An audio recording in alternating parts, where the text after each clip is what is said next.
Kakiyos!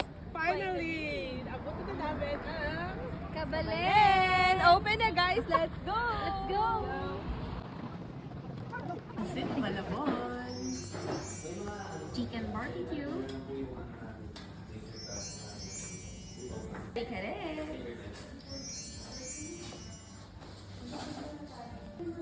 At syempre, hindi mawawala ang kanilang bestseller, savory fried chicken.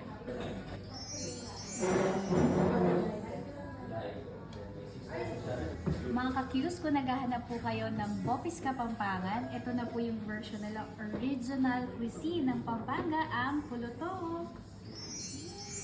Boneless chicken! Miss Bulalo, tamang-tama sa taglamig. Ang kanilang bestseller na Sagot Gulaman. And house blend iced tea.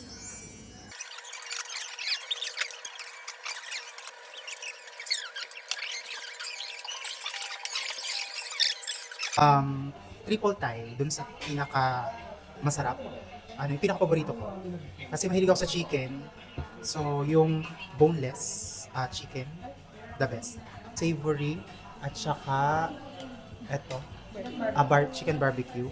Tapos, pulutok, simbulalo, kare-kare, and then the palaw. Pero masarap naman sila. Me is yung kare-kare. Makalimutan lasa eh. And then chicken barbecue. Chicken ulit, yung crispy. And then bulalo. Actually, yung natira, pantay-pantay na eh.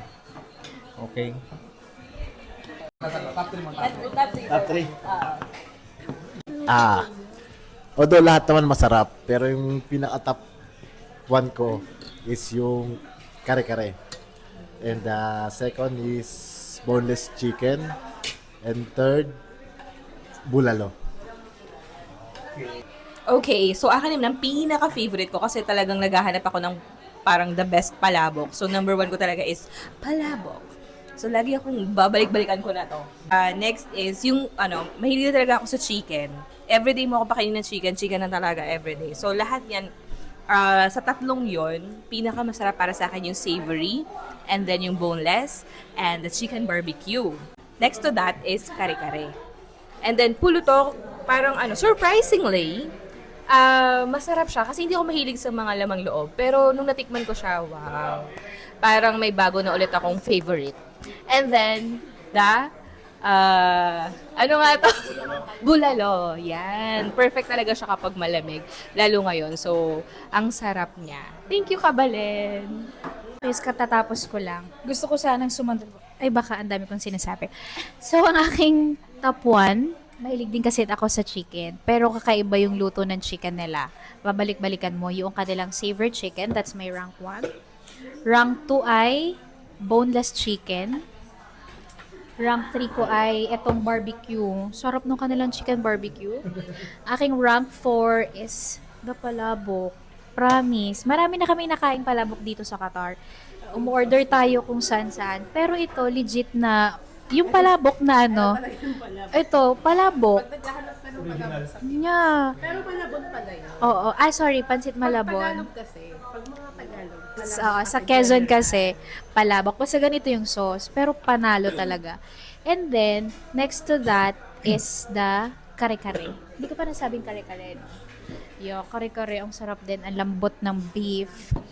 And, next ko is yung pulutok. First time ko makatikim.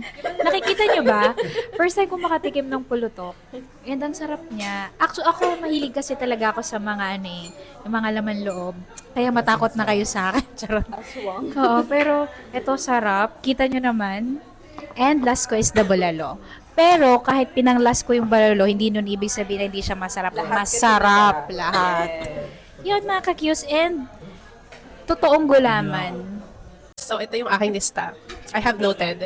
So, number 1 is chicken savory. And gusto ko yung kanilang sauce, yung lechon sauce nila.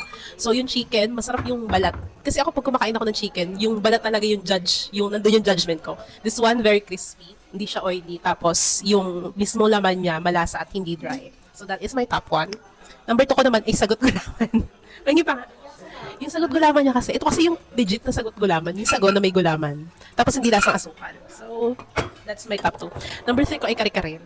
Sa kare-kare kasi, ang magiging basis nyo ay yung sauce. So, yung sauce niya is very peanut buttery, creamy, yan. And malambot yung beef. And then, number 4, yung boneless chicken. Lasang liempo siya. So, in fairness naman, tama naman yung sinabi ng mga tao. Number 5 ko is the barbecue, the chicken barbecue. Malasa din, tapos hindi dry yung meat. And then, yung pulutok, malinamnam siya. Hindi siya yung, kasi yung bopis, hindi ako fan ng bopis, kaya siguro hindi siya nasa top. Pero, yung pulutok, hindi siya oily. Even though laman loob siya, hindi siya, malinamnam siya, hindi siya lasang, yung parang, hindi malansa lasa. And then, palabok. Yun nga, so tama yung sinabi nila, this is the authentic palabok. So, pag naghahanap kayo ng palabok na hindi siya parang kineme lang na palabok, just go to Kabalin. And the last one is bulalo. Hindi kasi ako parang bulalo, kaya siya yung last. Pero kung mahilig kayo sa sabaw, so, go na kayo sa bulalo. Cheers, Kabalin.